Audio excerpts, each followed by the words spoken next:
Dream a little dream of me.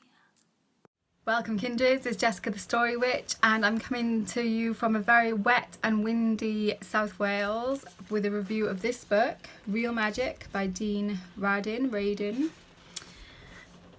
Dean Radin is a very well-known scientist. He is a researcher in psi, or kind of paranormal things like telekinesis, telepathy and things like that, but not a kind of, he is a popular scientist, but he is, you know, it's real science that he's talking about. And part of the kind of mission of this book is talking about the issues with that you run into when people start talking about science and magic, and why the scientific community has been very over defensive about allowing for the possibility of magic. So that is one of the things that is interesting about this book, and I will be talking about some of the other things as well. I thought it was interesting in here when he talks about his own background and experience. He says, "I've been studying magic from a scientific perspective for about 40 years.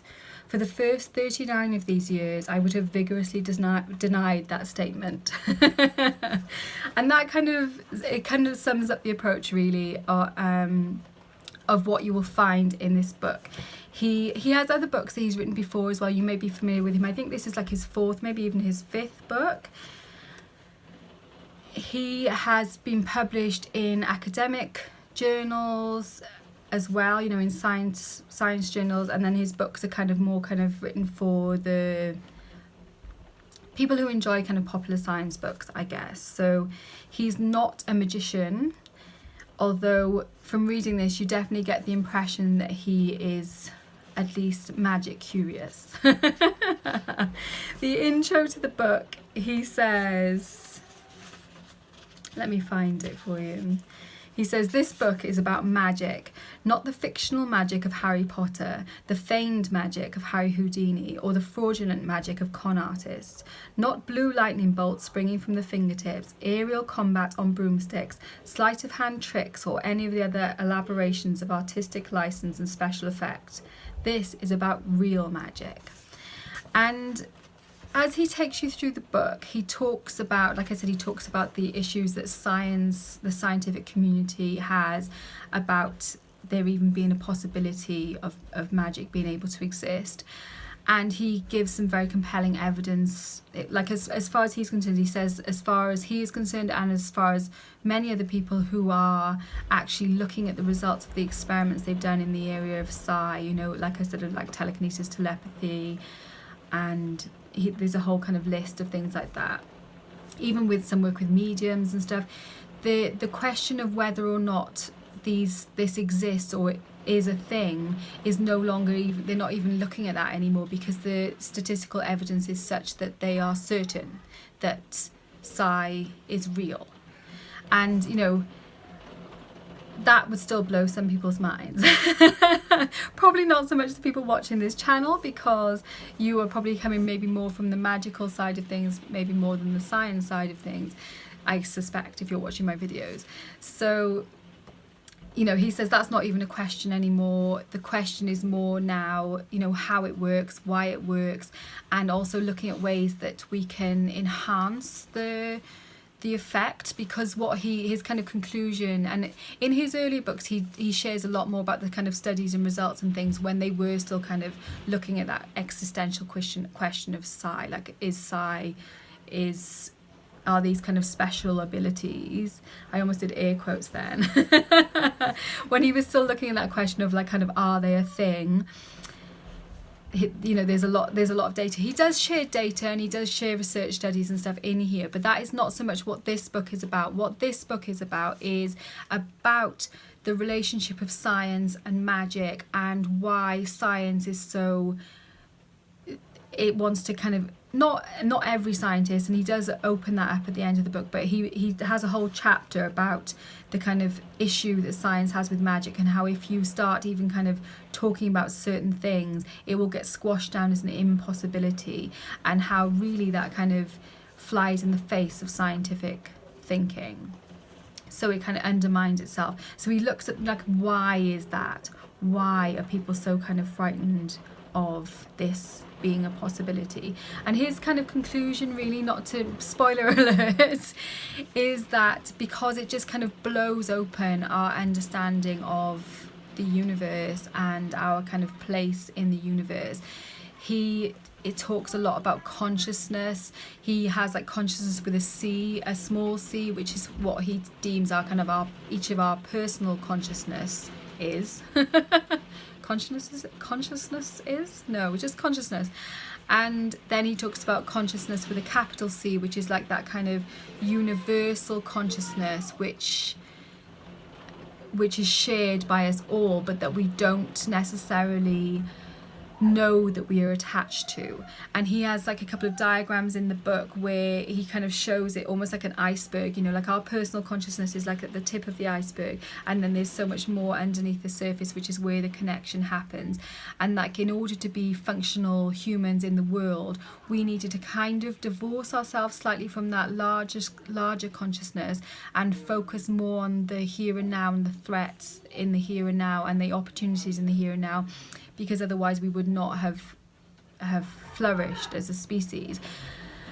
And so we kind of suppressed those connections, and yet through all societies that connection has always been around. And you know, now we have research to be able to kind of prove that these things do exist.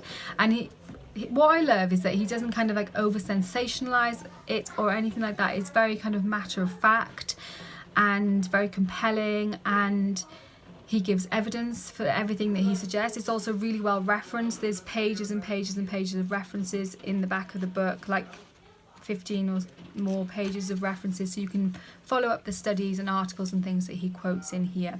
You can tell that he's got a little bit of a chip on his shoulder, perhaps, you know, rightfully so in my opinion, about the scientific community's relationship with magic and how it has squashed that down. And even when things like quantum theory came about, and like if you subscribe to that kind of quantum view of the universe, it is hard to do that without allowing for the possibility of magic. In one part of the book he gives like sort of 7 worldviews, and only one of those worldviews would say that magic was impossible. Most of them would say that it was possible, and a couple of them would say like it has to exist, which I thought was really interesting. And his whole kind of thing is that we should be investigating consciousness now, and he feels like that is going to happen, but that the scientific community are probably going to call it information-based reality rather than consciousness, because consciousness is still a little bit too close to soul. He doesn't actually say that explicitly, but that is definitely the feeling that you get. Shares a brilliant quote from Pete Carroll as well about about why this, you know, why the magical community and people who are interested in magic and science don't kind of prove their point, which they could very easily with the statistical evidence that is there. This is what Pete Carroll says, so he's quoting Pete Carroll here. If science ever did begin to make serious inquiry into magic, the result would be a disaster. Humanity has proved itself totally incapable of handling even a moderately dangerous substance like plutonium with responsibility.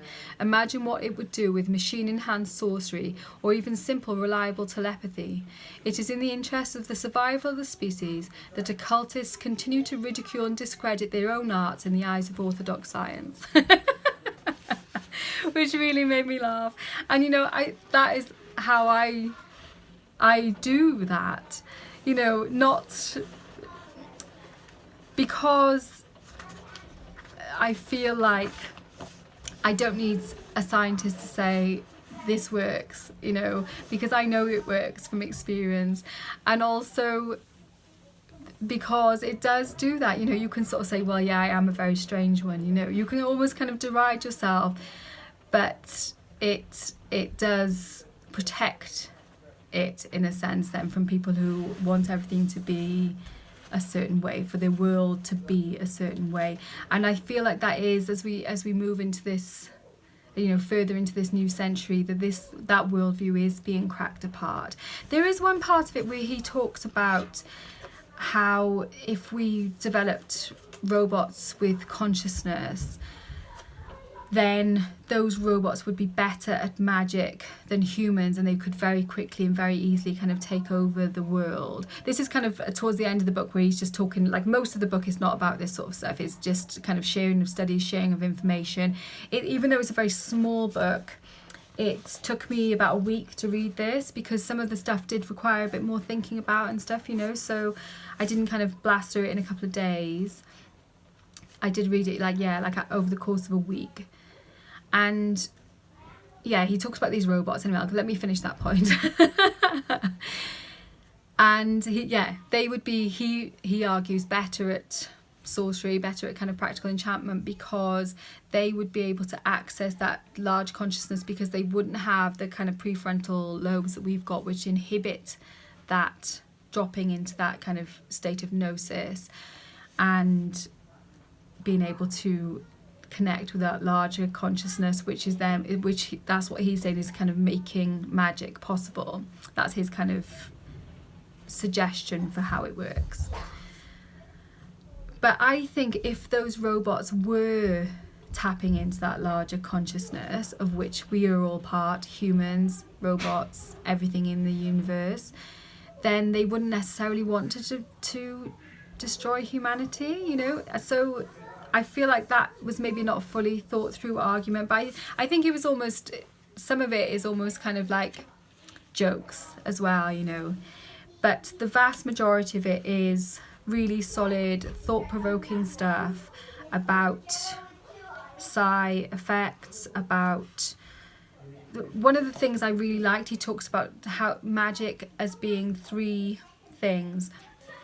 As being force of will, so when that kind of affirmations and things like that is when you're kind of projecting your will onto the world, and then divination, being able to kind of sense events before they happen, or sense events that are happening now in another part of the world, or from the past even, from other times and places, say. He calls that category 2 divination. And then the third category of magic, as he sees it, is theurgy, which the real definition of it is working with God forms, but he sees that as working with any kind of spirit form. And mostly the book is about the first two, and the evidence that he's collected is to do more with the first two, but there are some things about theurgy in here as well. So it's a really interesting book. I would definitely recommend reading it, especially if you are, like me, interested in the kind of intersection between science and magic, like I know quite a few of you are who watch, like Ashley. I think Heather, if you're watching, you'd enjoy this as well. I love reading, especially like astrophysics, cosmology type books as well, and things about quantum theory and stuff. So this was a lovely kind of synthesis of that, coming from a scientific perspective, but actually most of the books that I read on science do not mention magic.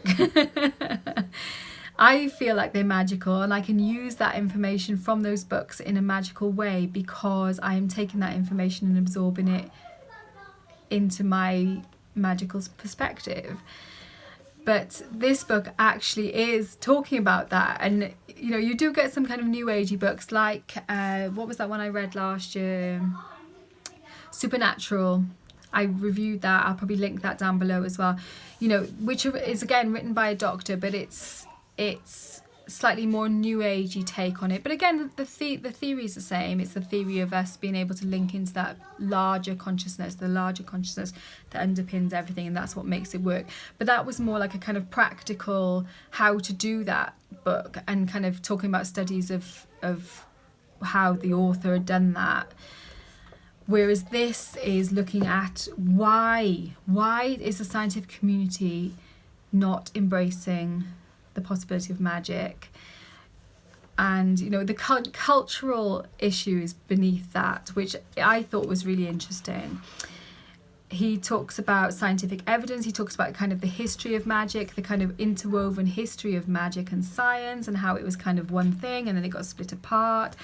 And you know, that was all really interesting as well. The one kind of criticism that I would say, which I can overlook, is that I definitely got the impression that he has not read masses of occult literature. And of course, you know, as he is talking about, he's a scientist and his background is in science, and even though he was looking into these phenomena which intersect with magic, he was not interested in magic as in like the kind of occult history of magic and all that kind of thing. I felt like he had kind of swatted up as best he could on the kind of history of magic and the major themes and players and sources of information and stuff, but that it was kind of clear that his scholarly background was not in that area. I felt like he had probably been helped out with that by people who were more knowledgeable about it, but then obviously you can't absorb thousands of years of information in a very, very short space of time and have time to kind of synthesize it and make it your own. And obviously he's not coming at it from a practical magician or witch perspective. He is coming at it from a science perspective. So yeah, that is my only kind of, not really a criticism, more of like an observation of this. It is not going to be, you know, like really knowledgeable about the grimoires or about anything like that. It is looking at that intersection of magic and science, and I feel like it does that really, really well. Well worth a read, very thought-provoking, and did make me want to pick up some of his earlier books as well, because this is the first book that I've read of his. Even though I've come across him before, he's got quite a few videos available on YouTube as well if you want to just see some of those.